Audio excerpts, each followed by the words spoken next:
We're joined now by Sir Liam Fox, who is a former UK Defence Secretary. He joins us from London. Sir Liam, thank you very much indeed for joining us once again here on Arabiya English. The US President Donald Trump has been speaking to the British newspapers, and he said that the British Prime Minister, Sir Keir Starmer, has not been at all helpful. And he says the US-UK relationship is not like it used to be. I assume this is about the US-Israeli strikes principally. Is that all that it's about? Yes, I think so. I think it represents some short-term irritation about the British government's unwillingness to allow the US access to British bases in the early part of this campaign. Of course, I think that all changed when there were drone attacks on the British base in Cyprus.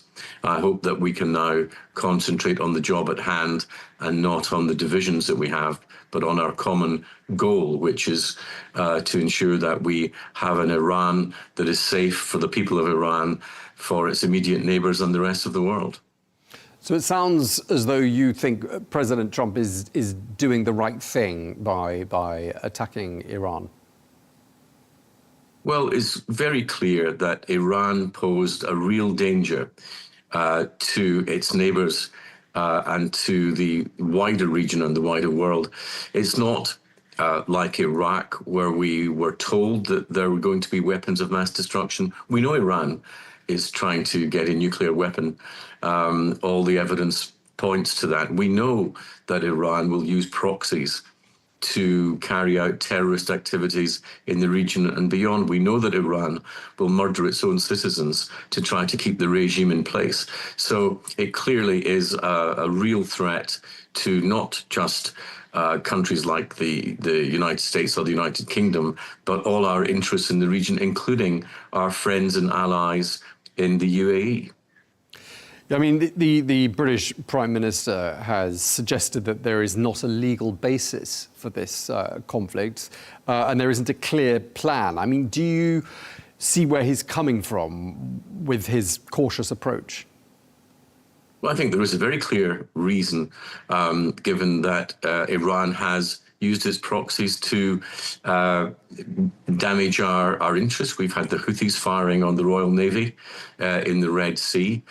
We've had Hezbollah and Hamas attacking Israel, one of our close allies, including putting our own citizens in those countries at risk.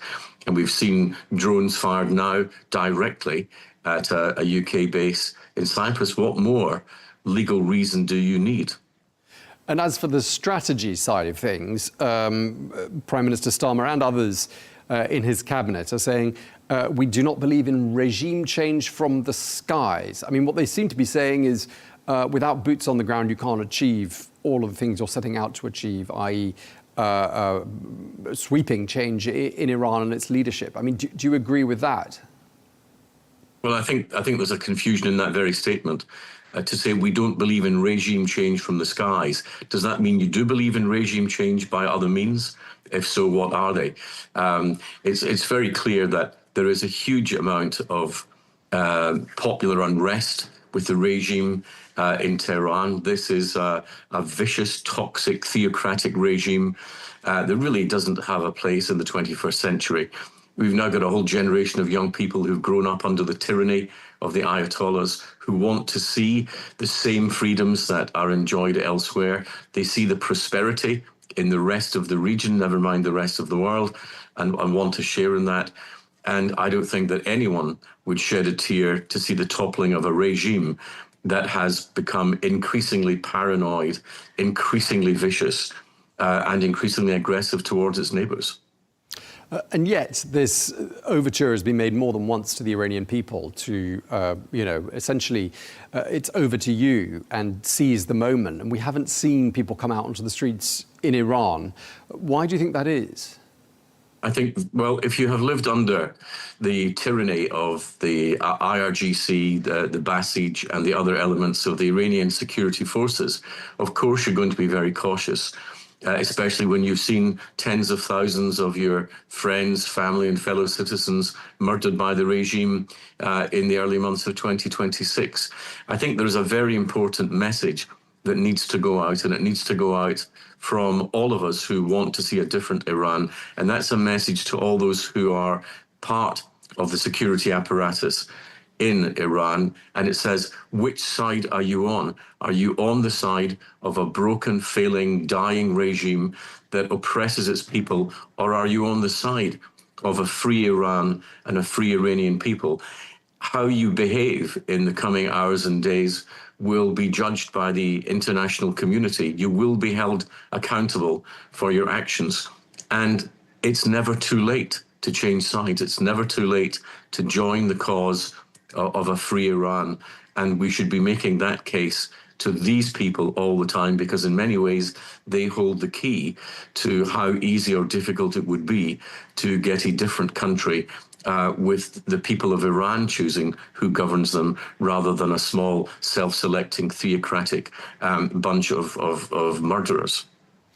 But do you think the problem with the second option, i.e. the free Iran option, is that it's still abstract for a lot of Iranian people? There isn't an obvious opposition or figure for them to rally around, apart from Reza Pahlavi, and not everyone who doesn't support the theocratic regime supports Reza Pahlavi. Do you think more should have been done, perhaps to lay the groundwork for people in Iran to have something or someone to rally around? I think your point is 100% correct. I think if you think back to 1979, the revolution against the Shah and his autocratic rule was a wide revolution. It included nationalists, Marxists, secular liberals, religious figures. It was broad-based. That regime was hijacked, that revolution was hijacked by Ayatollah Khomeini and his people, who were better organized than the others. We do need to see some concept of a fragmented opposition coming together to be able to provide some kind of interim solution should the regime fall. It's difficult to see how, with a fragmented opposition like this, you could move to a single settled system. So there needs to be discussions between these groups, between the Shah's son, between the MEK. Some of the principles, I think, have been well set out, that of the basis on which Iran should proceed, but it requires a lot of people who have a lot of grudges against one another to come together and recognize that the cause that they support together is much greater than the differences they have with one another. That will be key to whether Iran can move from the dreadful governance that it's had so far into something much more optimistic for the future.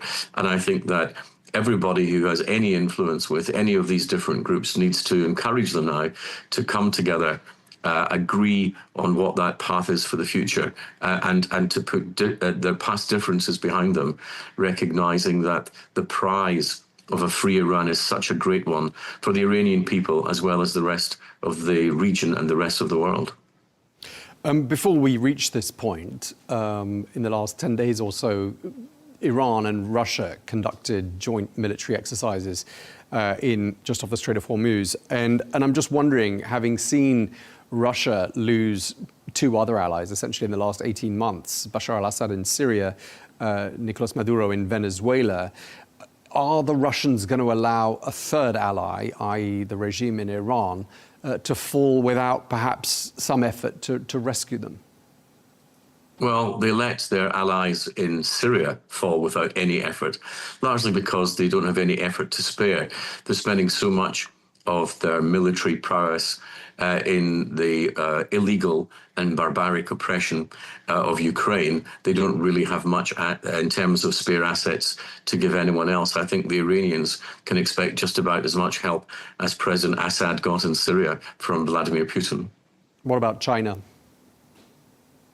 Well, China, I don't think, is going to be particularly pleased with the Iranians, given that so much of their LNG comes through the Strait of Hormuz, and they're so dependent on oil moving there too. So what Iran are doing is not only have they united the region against themselves by their absolutely unwarranted acts of terror in Bahrain, the UAE, Saudi Arabia, Kuwait, but they're now setting out, it seems, to alienate one of the countries that has been their ally, i.e. China.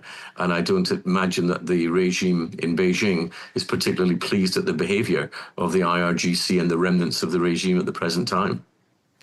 Just staying with Russia for one moment, and we'll move on to something else. The Russian Foreign Minister, Sergei Lavrov, has a line of argument which goes roughly like this.